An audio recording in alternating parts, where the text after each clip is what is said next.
Hello, hello. Welcome back to the Ted Hesser podcast, where I try to sit down with the most interesting artists, scientists, explorers, entrepreneurs that I can find, do a ton of research, and share their insights and their life story with all of you. This next episode is with Leslie Odom Jr.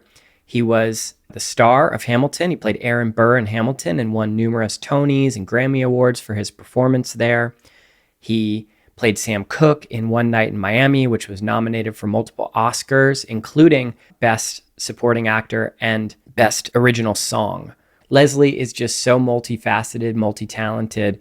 He was in Glass Onion. He recently starred in the Exorcism revival, the revival of that fantastic horror film franchise. He produces and writes his own albums. His latest album, When a Crooner Dies, is a really beautiful it's a really beautiful album. I greatly enjoy it. We talk a lot about the first song on the album, Loved, in this podcast episode.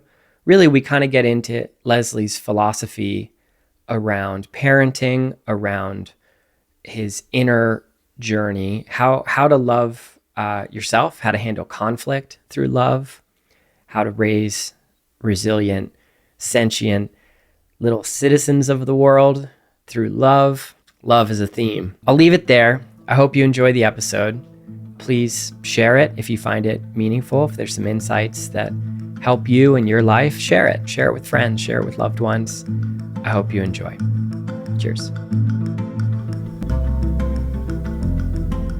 Putting up a new show is always like filled with not quite the yips, but you know what I mean? Like it's just, I have to stay vigilant, to make sure that it goes well. Like the quickest way to get me to feel like I'm crawling out of my own skin is when I have a bad show. It's just, there's a fair amount of discomfort, I putting up a new can't show. imagine, honestly. Do you want to wait till we talk? We can talk. Yeah, we're rolling. Oh, are we really? We're good. I pressed the buttons. Oh, okay. The things are going. Oh, okay, good. Yeah, we can just jump right in. All right, cool. Yeah, man. I want to ask you, what's bringing you joy, Leslie Odom Jr.? What's bringing you joy right now? My kids bring me joy. My wife and I have not invested in anything more than our kids. And by that, I mean, it's been very expensive. because we travel, our work takes us all around and not always together. And I certainly didn't want, I sort of naturally, a lot of the responsibility for rearing the children fell to her because I couldn't feed them and I didn't carry them and they were attached to her. You know how that is. So there's only so much we can do. Right. We're basically just unreliable employees. Right.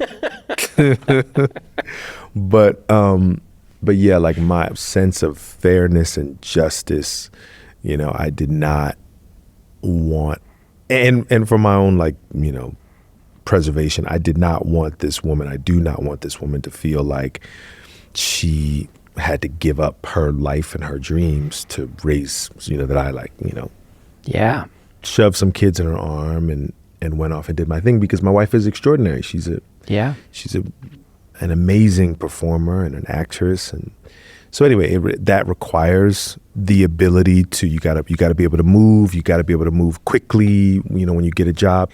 Because of that, we have a fairly large support system. Yeah. So anyway, it's been expensive. I said all of that to say, but when I look at my kids now, 7 and 3, my girl is 7, my boy's 3. Every now and again, when it's not crazy, when it's not got to get to bath time, get you in bed on time so that you can wake up and have your breakfast and get out the door and be ready for camp. When it's not that, there are moments when I get a glimpse of their personhood, their core humanity, and I like them. Yeah. I love my kids, but I like these people. Seeing that emerge is so wild. My son's 11 months, and it's just the faintest beginnings of his personhood. Right. And it's just the craziest thing. He's his own person. He really is. That's one of the craziest things I've experienced in life, really, is having a person emerge in front of my eyes. That's right. And you really do get a sense of that nature and nurture thing, like what they come here with, and what we give them. I mean, I kind of think of it like, our job is really I used to think that it was about how much I was going to teach them, that like, I don't know, every day around 3 or 4 p.m., I'd sit them down with a pipe and I'd say, okay, what do I want to teach you from our life now? But it really gather around. Right. But it's really this thing of learning them and trying to figure out as fast as I can as a parent what they need. Oh man. Somebody told me as parenting advice just before Nicholas was born. Please tell me.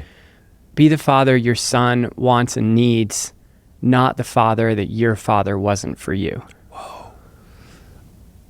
Which like hit me. Yeah. And it changes, right? Like what your kid wants and needs, it changes. And Lord knows I'm trying to do both. Right. You know what I mean? We all are, yeah. I think the work of our generation, some of the older generations laugh at us because, we're all about this therapy, we're all about reading, we're all about trying to be better people. And, in some level, they just didn't have all that. They weren't trying to do all that. Yeah.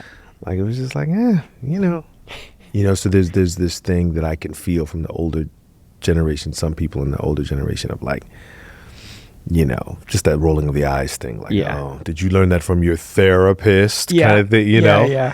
But for better or worse, I think that is the great work of our generation, is using these tools to, what I realized with my kids was like, I don't know what the inheritance is going to be that I can leave these kids when I think about. I hope that we're able to leave them a certain amount of comfort and stability financially and emotionally, right? And guide them morally, spiritually, lead them to something, I hope so. But what I take seriously is to make sure they don't inherit the past, the mess, and the brokenness. It ends with you. That's what I tell myself. With, we all have stuff in the past, and we all have complicated families, and it's like, these are the things that end with me. Yes, sir. And I try to. It's hard. You're going to have your own stuff. Our kids are going to have their own stuff. And that's like, right, our thing is like to learn it as quickly as we can and help them with their stuff. Like, hey, here's something that could help. Here's something, I see you're struggling with this. I read something about this, or this is something I've dealt with before. But we're not just going to mindlessly, thoughtlessly, unconsciously hand down, repeat these cycles and hand down this trauma and this baggage from these previous generations. Love them, love the previous generations, appreciate them, but we're not doing that. Yeah. So it's been some hard conversations, some boundaries, some, mostly the work is mine because they're my kids. Yeah. So mostly the work is mine to do, to make sure that I'm not, like I said, unconsciously, mindlessly doing it. And it takes work to break these patterns and to break these cycles, right? Yeah. You're finding that too. Yeah, you got to feed. I'm trying to feed the right stories into my brain to like balance what that, like maybe there's some negative stories and they can ruminate and swirl and burrow, but it's like I got to be careful with my diet of information, of the stories that I tell myself, and I got to change it from within based on the stories I'm telling myself. For sure. That's part of it. And yeah, man. I want to ask you about the first song on your album, Loved. Yeah. That song hit me. I don't think I've responded to a song emotionally as much as that song. And I just become a new father. And that song to me was like, show them you've been loved. Like when you walk in a room, show them how much you've been loved, like a force field around you. That's what you can give them as a parent.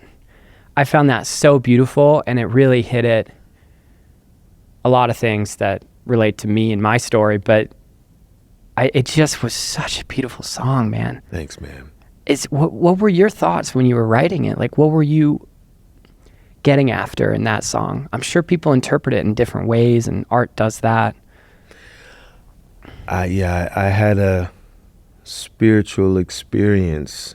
I was working on a spiritual experience, working on this horror movie that I was shooting. The Exorcism. Yeah, right. And we were, that was a whole, I mean, yeah, anyway. But that was this rumination on fear for me. I was really thinking about fear and exploring fear. And it's not really something that I realized, I went to school with, they don't know, but I went to acting school with your sister. That's how we know each other. Really good actress, your sister Brennan. And I was thinking, working on this movie, that, we explore so many emotions and states in this business, but fear really is not one of them. Like, unless you're working on a horror movie or something where you have to be afraid, you don't really deal with fear, even in art. And like, I've explored so many types of emotions, but I was like, this is the first time that I've ever had to think about what makes me afraid, and how can I put myself in that state, and like, on purpose, and like it was a trip. Yeah. But anyway, I just saw the commercial. I haven't seen The Exorcism yet. It looks so scary. Yeah, right. I'll tell you about it. It's me telling you about it is probably scarier than the movie actually came out. But I so desperately wanted to show. It was such an opportunity, because the film, this property that I've loved for so many years, centered this time around a Black father and a Black daughter. And still, I'm in an image business, and there is even still a dearth of quality images when it comes to Black people and people of color in general, and certainly Black children, and healthy or even truthful. They don't even have to be healthy, but just truthful renderings of Black life. Yeah. So I so desperately wanted this to be a truthful rendering of a father and a daughter, Black father and a Black daughter. And so it was painstaking, and there was this moment where my daughter, she's been missing, which he's out of his mind for 3 days. That's the first horror movie. It's just the fact that she goes missing. He doesn't know what's happening. He doesn't know what's happening to her. Right. So every hour that she's gone, he's climbing the walls, Yeah.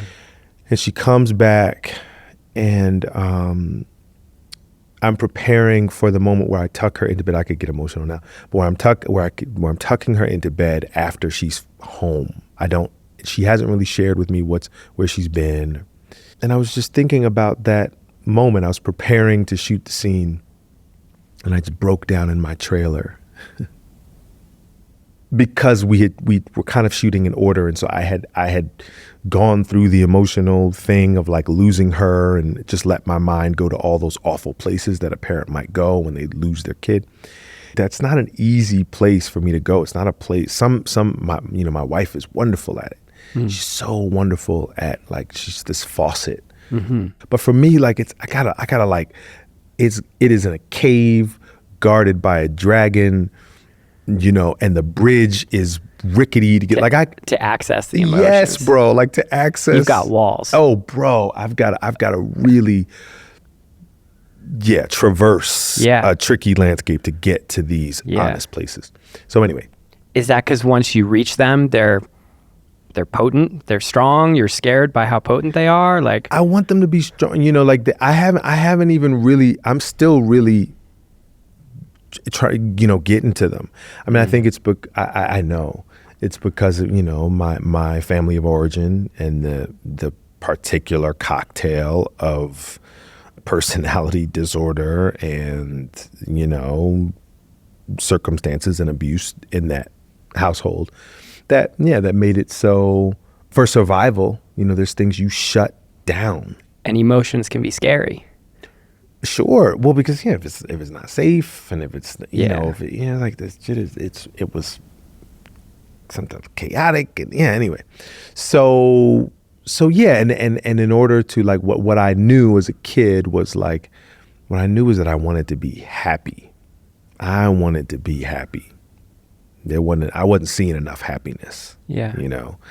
And I knew that the only way I was going to get to that, it was my responsibility, and if I messed it up, couldn't nobody come save me, And so anyway, so that like if to survive it, like I clamped things down, no, not that, and move, So anyway, I said all that. You asked me about loved. So number one, I thought of like, well, that's exactly what this father would have done. He would have found a broom closet somewhere. He would have cried his eyes out, and then he would have gone in that room and tucked his daughter in, right? So it's a similar place that he would have been in.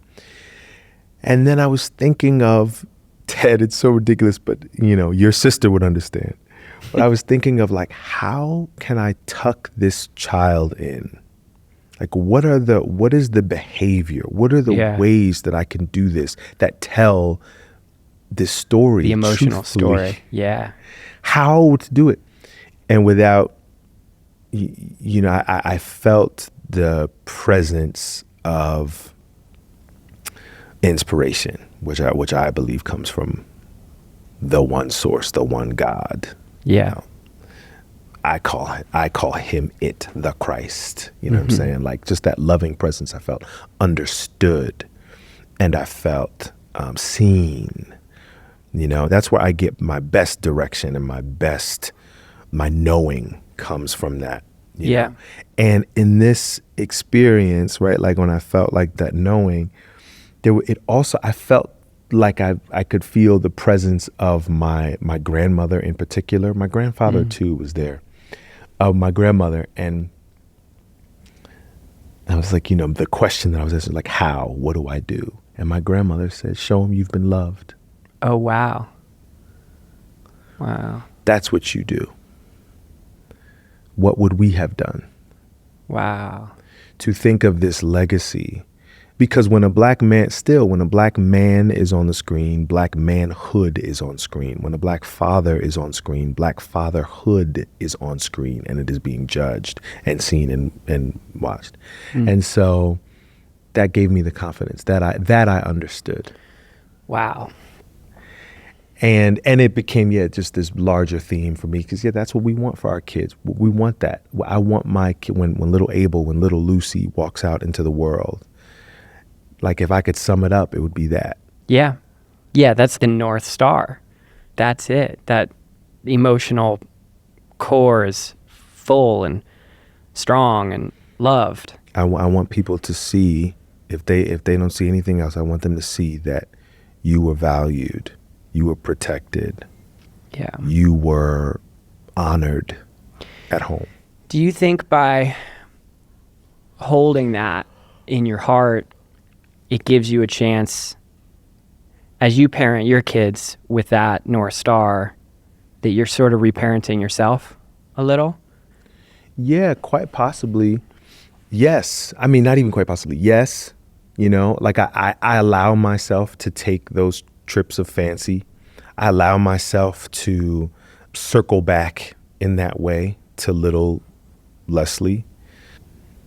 There are times when one of the nannies or my mother-in-law, that's what I should say too. It's like, we're living in a society right now where, there's people are pressuring people to have kids. I mean, in my experience, I think people would love to have kids. I think the problem is upstream. I think that it's about this moment that we're in, really, where there's this devaluation of the American worker, this disrespect for the American laborer. Economics is a big it's a big factor here, for sure. You know what I'm saying? Like it's people want to know that they can have a level of dignity. They want to raise their children with a level of dignity and stability. You know what I'm saying? That previous generations have gotten to take for granted. Yeah. It's so ugly and unkind, some of this discourse, and it's shaming people. Point in case, it's everywhere. It's not just America, or it's in every developed economy. These demographic trends where the replacement rate is less than for any family. It's late stage capitalism stuff. I mean, economics are a big driver. There's a whole culture war around this. But yeah. Yeah. I'm sure somebody's going to say something about, when I say the nanny or we childcare has been, just something that, like I said, my wife and I have prioritized that in our family over anything, who's with these children, to make sure that they feel who's with them when we're not, to make sure that their thing keeps rolling. If both of us are out of town, that they, that they can still get to the places they need to get to, that they feel loved and taken care of. So anyway. Do you think artistry and, storytelling through artistic mediums needs suffering, needs the opposite of that? Oh, say more. What do you mean? Like this idea that the font of inspiration comes from suffering, being loved and being whole doesn't necessarily create the most beautiful art. Rising through rather difficult circumstances can, a lot of your inspirations from different generations, a lot of singers had some pretty difficult childhoods, and there's a lot of people who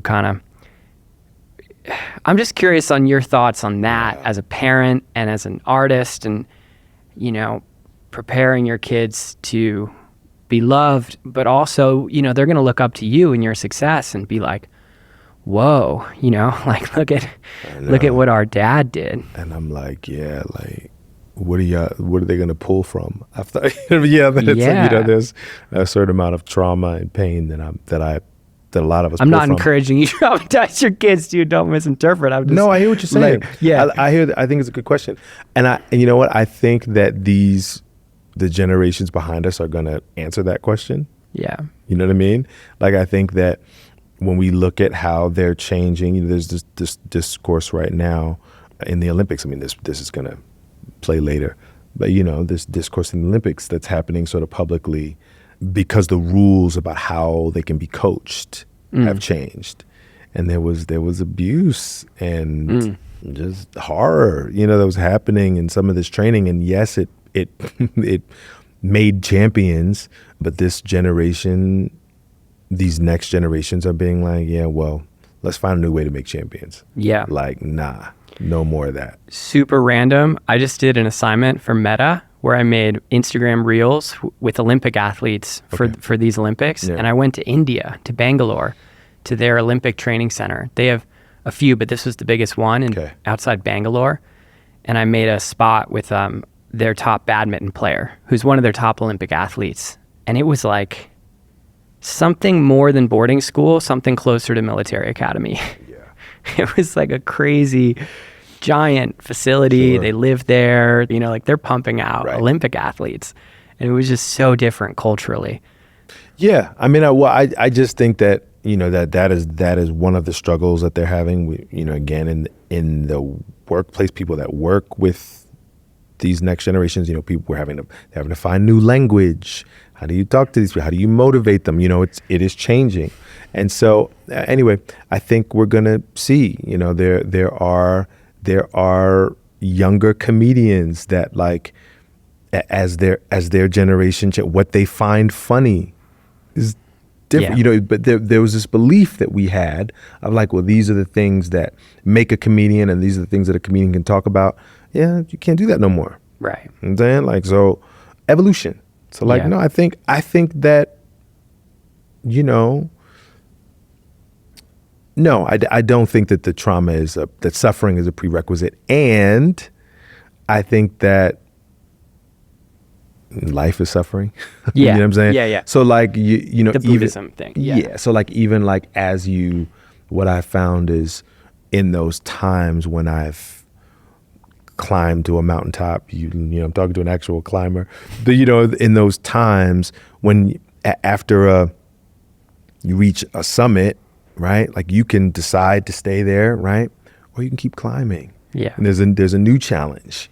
Yeah. There's a mountain. There's a higher mountain. Oh, now I want to climb that one. So there is always meaning. Like, well, after you, if you can wrap your arms around yourself as a child, your original question, if you can heal some of those wounds or all of those wounds, you can move on to another challenge for yourself. Like I don't know if it ever gets like, now I'm done. So anyway, I think we're going to always suffer. And so there's going to always be great art.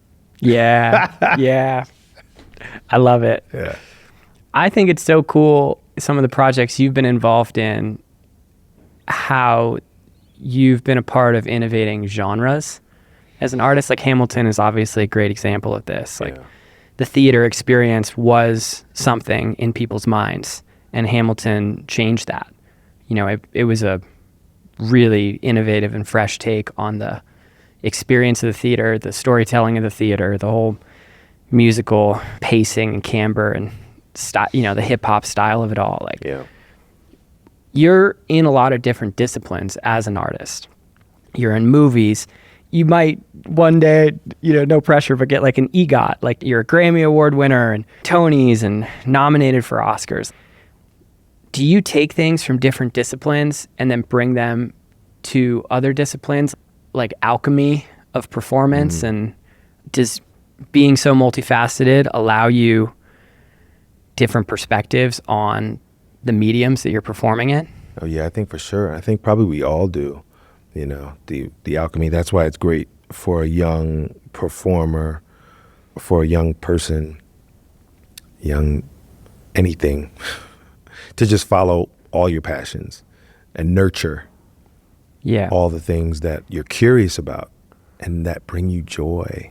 Yeah. And that you can get close to. Like if you can get anywhere near it, because they will apply. You will find ways to make them apply. I think you will find the ways to make the wisdom from that thing apply to this, or it helps you think about it in a new way. I think about music a lot, even when I'm acting. Yeah. Even when I'm, in a do you bring like musicality to your acting? Oh, for sure. I think so. Yeah. I think about, I think about dance and movement. You know what I mean? I think about the ways I love like pedestrian movement. You know what I'm saying? Like I love the everyday dance, the everyday ballet of my UPS worker that shows up at my house. Really? Every You day. like watch that and you study it, you think about it? Oh, for sure. You know what I mean? Or I remember I saw this. That's so interesting. You're seeing, like, I don't think most people look at the UPS worker and think about the actual graceful or the mechanics. Sure, yeah. Like, cause like how many times do they get out of that truck that it gets, it's a dance, you know what I mean? Like it's a movement. I remember I saw this old guy, this very, very old guy. It was awful. But I saw this very, very old guy fall at the Grove in LA. He fell slower than anybody I'd ever seen fall. He fell so slow, like you I didn't know if it was a prank. I didn't know if he was gonna fall. Like because he fell so slow that it was almost like, well, surely you can stop yourself from falling. It was like, anyway, but yeah, I've never forgotten sort of the mechanics of it. It's just in your brain. Yeah. So yeah, no, I do. There is an alchemy for me, and I think for all of us, that you bring your interests and your passions from these other disciplines into whatever you're working on. What medium are you happiest in? What a nice question. Probably either. I'm probably equally happy in, so far anyway, I'm equally happy in theater and in music. Yeah. Because I've gotten to live in both of those worlds in the ideal. Mm-hmm. I don't think that I've had some wonderful experiences in film and some not so wonderful ones, but there's an ideal that I'm still, there's a dream version of making a film. I don't want to offend, the closest that I've come in film to the ideal, right? I mean, it's like, working with Ryan Johnson on Glass Onion. I mean, give me a break, coming out of the pandemic, we go to Greece. Yeah. And you know what I mean? And I didn't know you were in it, and when I watched it and you were in it, I was like, oh my God, there's Leslie. I mean, we just had the most wonderful time. I bet. But yeah, I'll say there's like that. I want to take everything that was, and like everything that One Night in Miami was, you know, which was like so hard because of the amount of work that we had to do and the amount of time. We did not have a Glass Onion budget, you know, so it was pressure, a type of pressure in film that I've never worked under. But I mean, it yielded great results. So there's an ideal. I want to mash up those two experiences, a Glass Onion and a One Night in Miami, and then I'd be like, any of them. Any other medium. It felt a bit more like a play, the One Night in Miami. Yeah.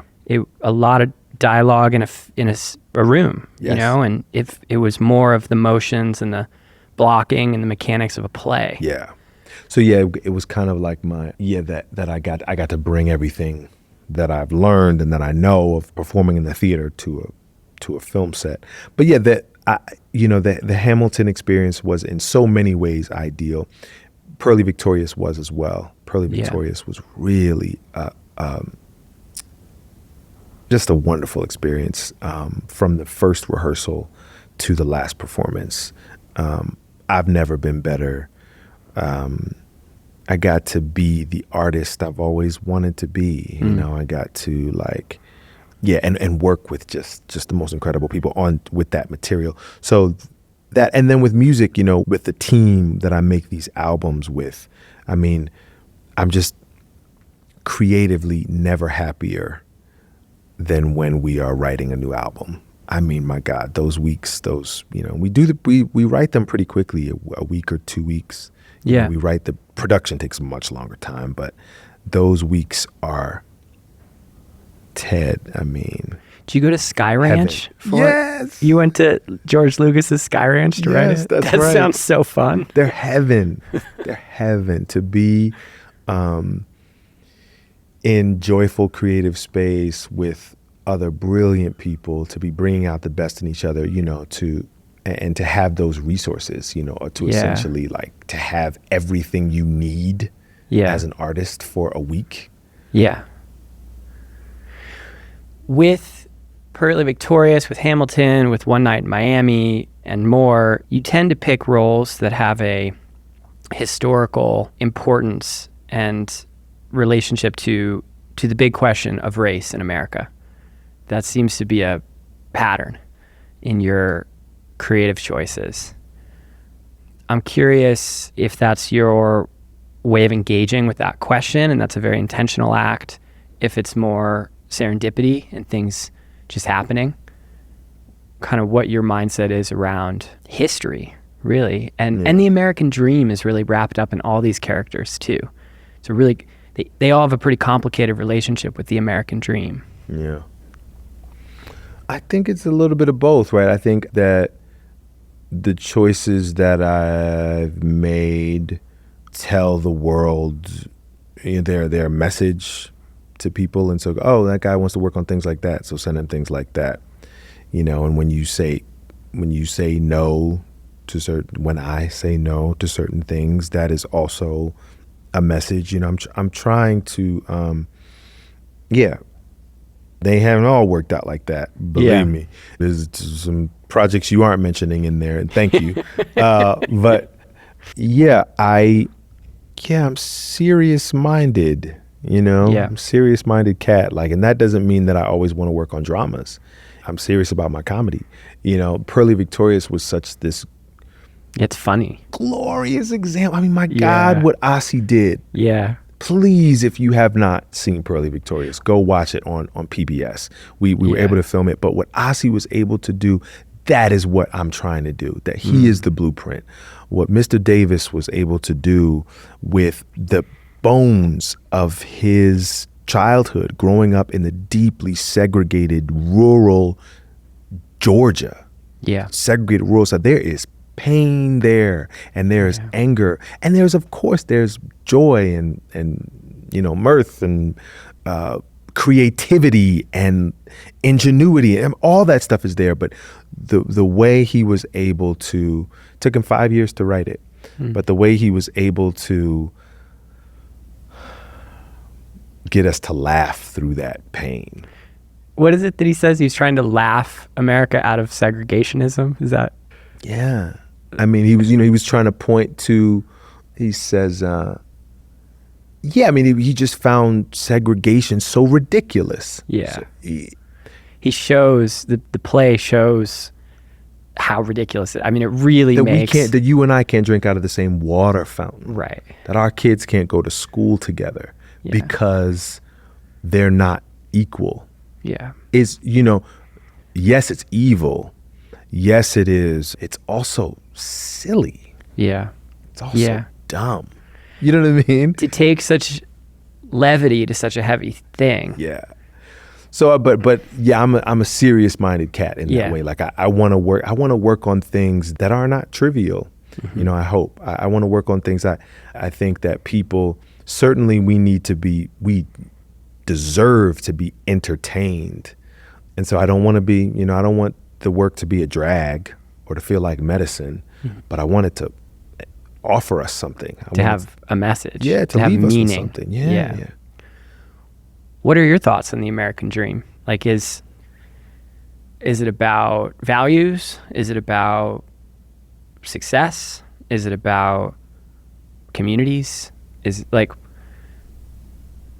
it can mean a lot of different things to a lot of different people. Mm-hmm. It's a myth, right? And it's a good myth, it's powered a lot of good things in this country. It's also powered a lot of dark things. It could be the American nightmare. Yeah. Big subject, but I'm just curious. What are your thoughts on all that? Yeah, I mean, some of it, I was thinking about that question on the way over because you thank goodness you sent that one ahead of time. So I've got to think about it. I don't know if I'm any closer to an answer, but it's almost like, I can look at my life from the outside and, it's less about what I'm going to say to you and more about what I've created for myself. Yeah. What I've pursued. Through your actions. Through my actions. Yeah. You know what I'm saying? And it's like, and what I've pursued is freedom. What I've pursued is I have a real, it troubles me.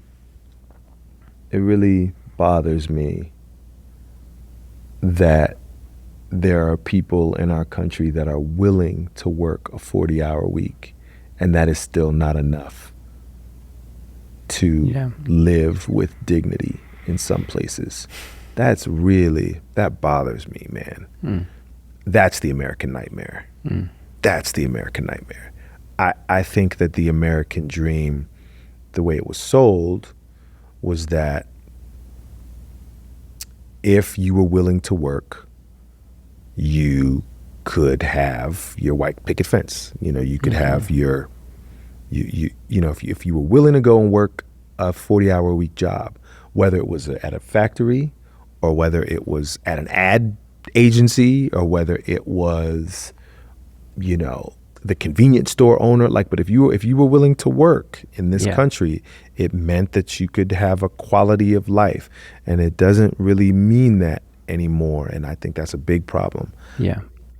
And it ain't on the fucking worker to solve that problem. Yeah.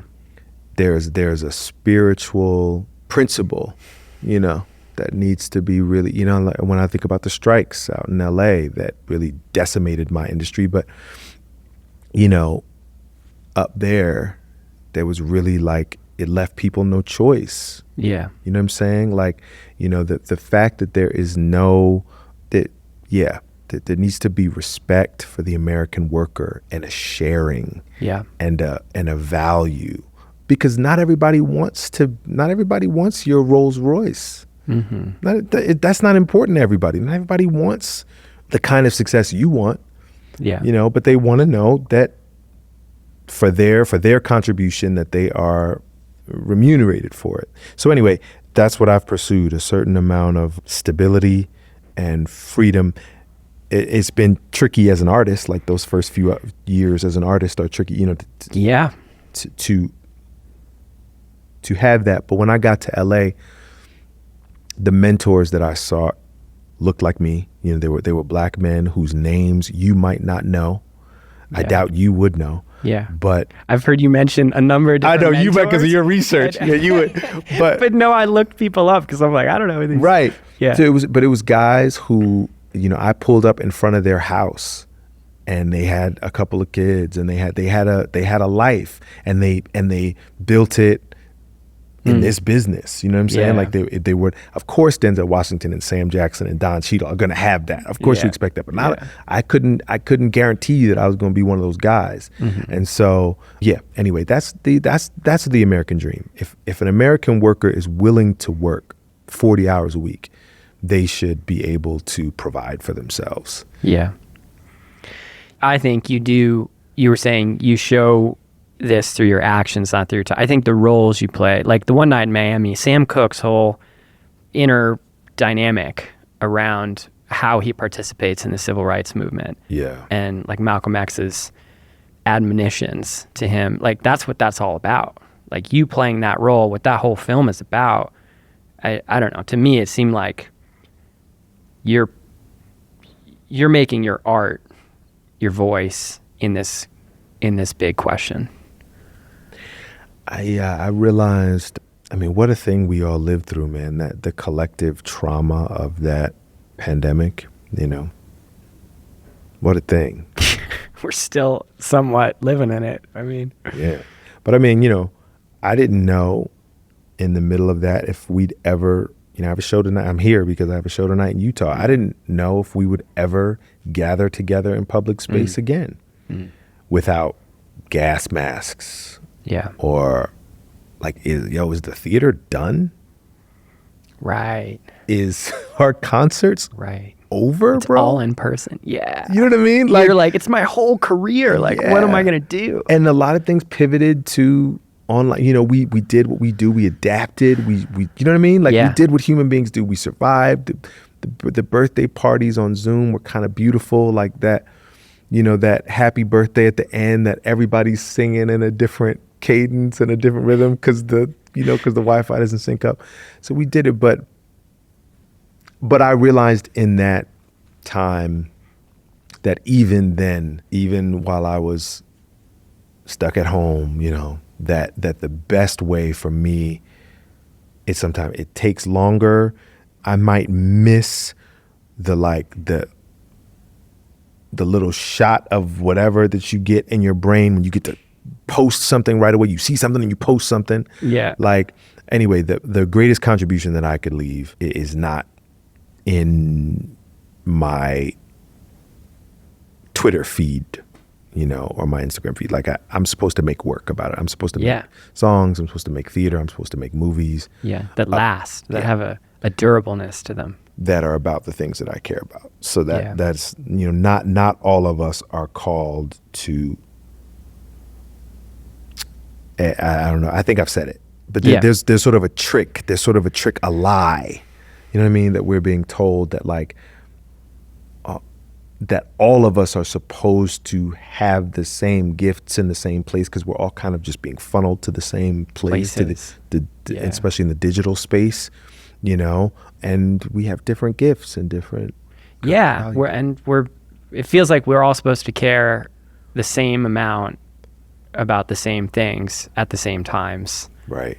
And it's like our lives are, you know, I study clean energy. I spent 10 years working in clean energy. Like I care a lot about clean energy and climate.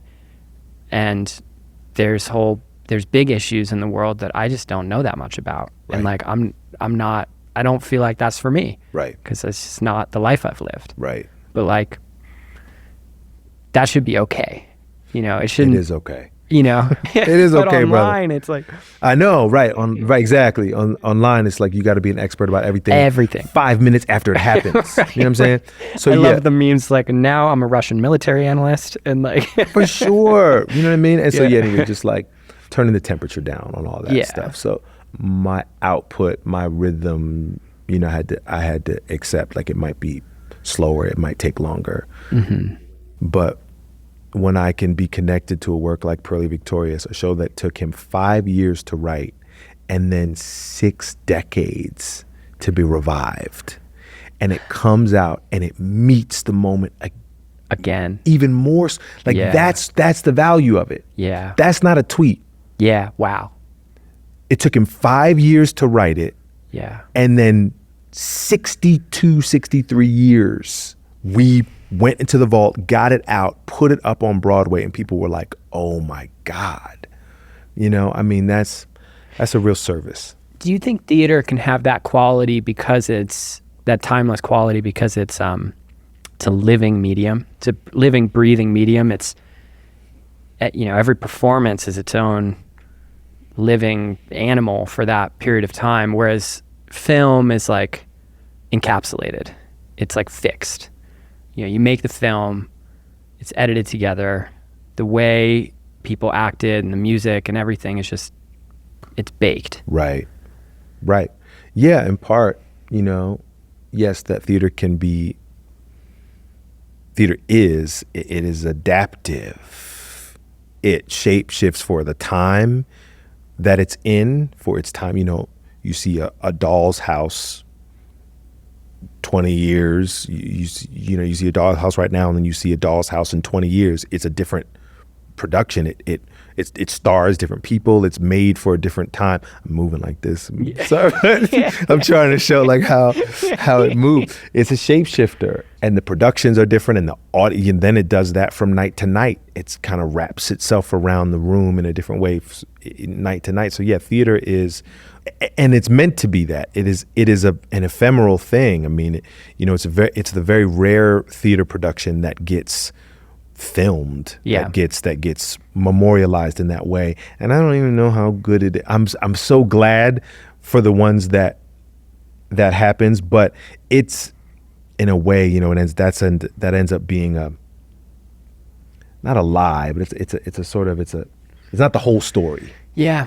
I did 500 performances of Aaron Burr. That's so crazy. Every night. And so the production on Disney Plus, that's a representative of a couple of those performances. Yeah. But 2 weeks later after they left, it was a different show.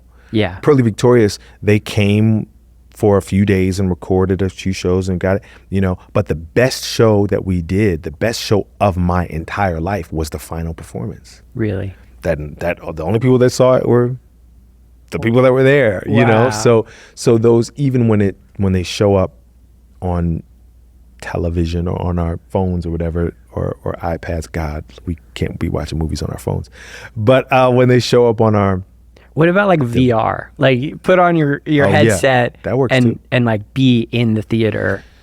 That'll be dope. That'll happen, right? I mean, that'll be dope. Because the whole theater genre is like, because it's an in-person medium, and yeah, some stuff gets memorialized, but like it also doesn't have the same market size, or like, right. It's not as culturally big as Hollywood movies, let's say. Right. Sometimes it seems more anachronistic, like a throwback to a different time. And sometimes it's like refreshed and it's like, wow, but it does, part of that, I think what's happening is it doesn't have a good delivery medium. Right. Like it just doesn't. Mm-hmm. Yeah. Well, I think that's okay. Yeah. I do. I think that in the same way that people rediscovered, what I'm going to say, people rediscovered vinyl, or they, or at some point, writing letters, handwritten letters will come back into fashion for a second. We rediscover those things, and or poetry, or, we evolve, and the things that have real value to us last and linger and fight for themselves. Yeah. And so I think the theater is as susceptible to nonsense as Hollywood movies, susceptible to garbage, and or junk food, I should say, maybe not garbage. Yeah. Nobody's trying to make garbage in the Yeah. theater. But certainly some cynical people can try to make things quickly and serve, commercial forces. Lowest common denominator kind of thing.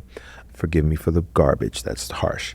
But yeah, I think that every now and again, I think once a season, or if we're lucky, a couple times a season, something emerges. Last season, Pearly Victorious was in there, but there was Stereophonics, and which I really dug. That was a play that have you heard about that play in your world yet? No, hasn't made it to you yet. No, it's like the biggest thing in New York right Really? now. Yeah, this play. Oh man, Stereophonic. I'm gonna check it out. It's good. I've been in Utah too long. No, bro. I'm like, yeah. Okay, I want to ask you about, in your book, Failing Up, I'll frame the question this way. In your career as an artist, what's some of the best advice you've been given? What's advice that's really made a difference? Yeah. Best advice I ever got was from my mentor, friend, Stuart K. Robinson, who became my father-in-law. I married his oldest daughter, but he wasn't my father-in-law when he gave me this advice. I was looking to quit and do something else with my life. I was turning 30, and this business, goes like this, So I had some success, but it didn't feel like it was cumulative, It didn't feel sustainable. No, it just felt like I would have, me and Brennan were out there together, one season you book this big job, and you're like, maybe it took you 2 or 3 seasons to get that thing. You got it. And then when that thing went away, it wasn't like my phone was ringing to like, get me on the next thing. It was just like now you're back where you started, or sometimes you feel like you're even farther behind because you were gone shooting that thing. Yeah. And now, it was just like, how? So I was gonna quit. I'd had sort of in my mind, I'd had enough success that like I won't feel bad that I didn't try. I tried. Now I want to have a job that I get a paycheck on Thursdays, and I know what that paycheck's gonna say, and I'm willing to work 40 hours a week, and I want my piece of the American dream. And Stuart heard me out. He listened to me over some chicken pot pie at Marie Callender's. And he said, of course you can quit, and we can talk about what your life might look like if you quit and do something else, but I'd love to see you try first. I'd love to see you try before you quit. And at that point, I had been a professional actor, for 10 years or so. It's like, what do you think I'm doing if I'm not trying? Yeah, what's the last 10 or 12 years? Yeah. And he said, well, I think that you are sitting at home and waiting for the phone to ring. And when the phone rings, you do a great job, right? Like you show up, you're on time most of the time. You're an affable guy, like you show up, you're prepared, and you can make some things happen for yourself when the phone rings. The phone didn't ring today. So what did you do for yourself in the absence of a ringing phone? And he just pointed in that moment. I knew he was right. Yeah. Immediately. Yeah, that advice hits right at the bone. I knew he was right. And that's at that time, I'm embarrassed to say, 12 years ago, 13 years ago. So, but I was just sitting at home staring at the phone. It's like you could walk out the door and go to any coffee shop at any corner and perform, and everyone would be ecstatic. Or who are you calling today? And which sounds really humble, right? Yeah. To like that, to play at a coffee shop. But I needed somebody to give me the permission to do even that. Like, cause even that it's a day that I got to play music today. Mm-hmm. It's a day that listen, you can go work that job that you're envisioning in your head. If that's what you want to do, that's fine. But I just want you to know, if you want to play music or if you want to act, you can act. Yeah. You can play music, and that I needed somebody to give me that permission. To be an entrepreneur too, like to change the mindset from being a hired freelancer bro, to I'm an entrepreneur. and I'm investing in things, my things, your albums, you produce your albums, Yeah. you write your albums, to really take ownership over all of the different things that you could be doing and then doing them. Like, that's a different mindset. I have not stopped working in 12 years. I have not, since that lunch, I have not stopped working in 12 years. And it's not always because the phone is ringing. And I mean, it's sort of an old school advice at this point, because I think that the young people think like entrepreneurs today. I really do. I think that they're creating their own work right away. And I don't think that it's a lingering mindset the way that it was with millennials, geriatric millennials, as we are, as I am. Yeah. You know, we were still like auditioning, and you know, we thought we could audition our way into the life that we wanted. And yeah, Stuart hit me he was the first one to be like, you can say yes to yourself. Yeah. You can say yes to yourself every day. How have you learned in that spirit, and also kind of circling back to the beginning of the conversation and the song Loved and your kids, like, how have you learned to love yourself? And how does that fit into all this? Man, what a great question. Thank you for asking me, for the opportunity to answer it, because those were like cliches that were thrown around when I was coming up. Love yourself. Yeah. You know, and then I was like a teenager when those things start, you know, love yourself to start to be, you know, but nobody tells you how. Mm-hmm. Nobody tells you what. I don't know what I thought it was, but it ain't what it is. Mm. I've thought a lot about love. I remember I was going through a tough time on that movie, and on The Exorcist, the one. And you know, there was a day that I needed to come back into work. We shut down production for a while, and there was a day that I needed to come back into work and apologize for, you know, I had stepped away from the production, not because I wouldn't come back. I stepped away because I couldn't come back. Like I was, I needed to, I was exhausted. I needed to find the words and the strength to continue on. Yeah. And I did, and we did, and it was beautiful.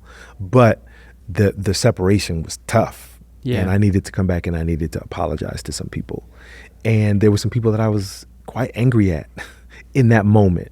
I got over all of it. In that moment and I don't want to detour from but like conflict resolution and big creative productions. I mean, how do you do that too? How do you handle serious conflict in such? I mean, I think it's, you have to find the courage to search for the language. Because people don't know. That's all we got between each other. You have to find the courage to go on the journey to find the language to tell us what's happening in there. We don't know. And with love, right? With love, yes. With love for them, with love for you, even when you're angry at them. And like, that's so hard sometimes. Yeah. And that's what I need. What I was missing was the love piece for them. Yeah. And so I needed to like find that. So I'm literally calling my brothers across the country. Like, I'm like, yo, how do you love somebody? Like, please tell me how. I don't know. I don't know if I know how. Blah, blah, blah.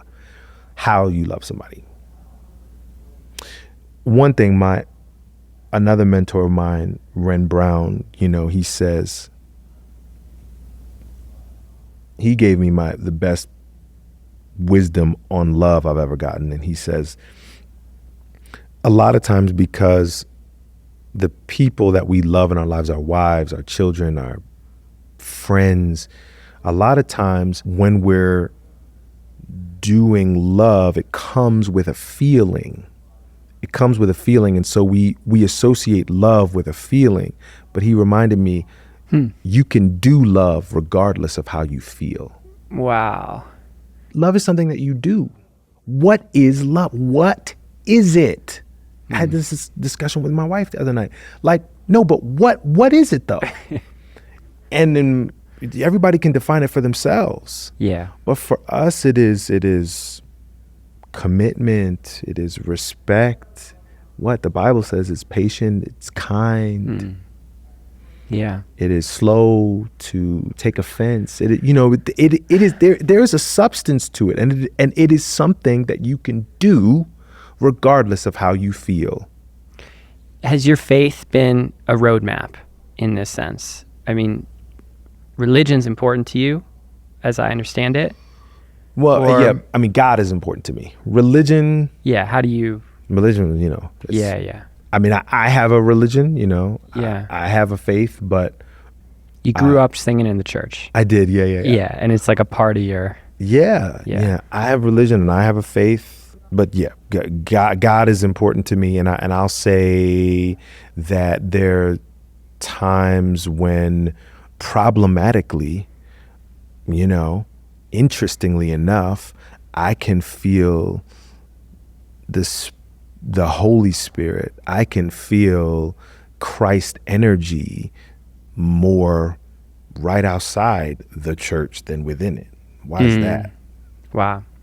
You know what I'm saying? It's some people, it's some light workers working outside the church that embarrass some of this hatefulness and this wretchedness that's happening in this building. It's not all churches. You know what I'm saying? So so anyway, I don't put God in a box. Yeah. And I don't confine him to a building. Yeah. We have in church right now.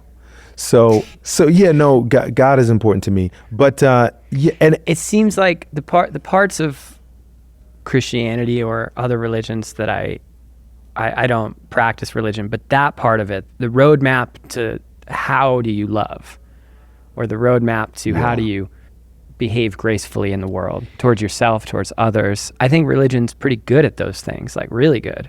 I mean, sure, but they falter. But look, you look at these examples.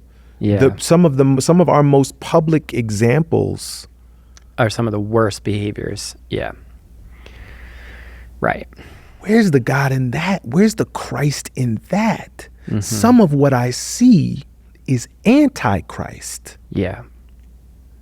Some of what I see with everything, what I see and what I sense, what I feel is anti-Christ. Yeah. In the behavior.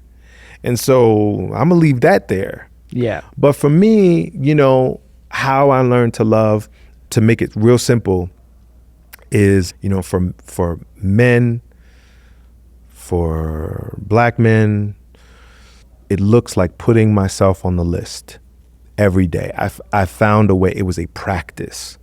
I started waking up. It started about only 2.5 years ago. I started waking up then about 2 hours before my family, because, once the day starts rushing in, I start getting inundated with the needs of people that I love, but if I have not tended to myself, if I have not checked in on myself, my little old self, yeah, you know what I'm saying? Like, I started waking up 2 hours early, working out, drinking my coffee, doing my little Bible study, my journaling. It wasn't until I was doing that because I was following a program, but it was weeks into that, 4 or 5 weeks into that, when I was like, I think this is what love is. I think it's care and attention. Yeah. I think it's tending to someone. Including yourself. Starting with yourself. You don't know what it is until you've given it to yourself. Right. Many of us. Right. That's the limit. Like, how you love yourself is the limit of how much love you can give to anyone else. You can't give someone more love than you can give yourself. Nah, 100%. So I think, it was an inside job. And then I understood the scripture. It was an inside job. I understood the scripture of love thy neighbor as thyself.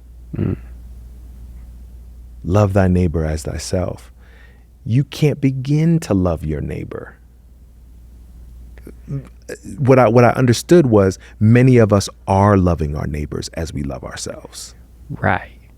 I always took that as like love your neighbor. Right. I like missed Right. the second half of it. Me too. Me too. Yeah. And so we treat our neighbors like shit because we treat ourselves like shit. Yeah. It was a profound paradigm shift, and it's changed the way it's changed my marriage. It's changed the way I parent. It's also, there are some people that I've let go of. You know what I mean? It changes the way that I draw boundaries. Loving boundaries, but I care about myself. I won't be abused by you. Yeah. You know what I'm saying? Like it's been profound. Wow.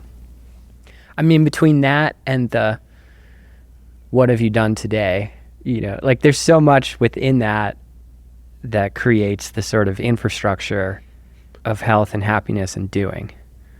Like and you've done so much since those pieces have started to come together. I feel like you're always doing so. You're always coming out with an album or an audiobook or a new play you're doing so many different things. You too, man. I'm so inspired by what you're doing out in the world and what you're making. This has been so wonderful. Thank you, man. Well, thank you so much for doing this. Of course. I can't wait to see your show tonight. Thanks, man. Yeah, see you soon. And you're touring all over, right? Other people can go to more shows? Oh, sure, yeah. Where else are you? There's a big Christmas tour.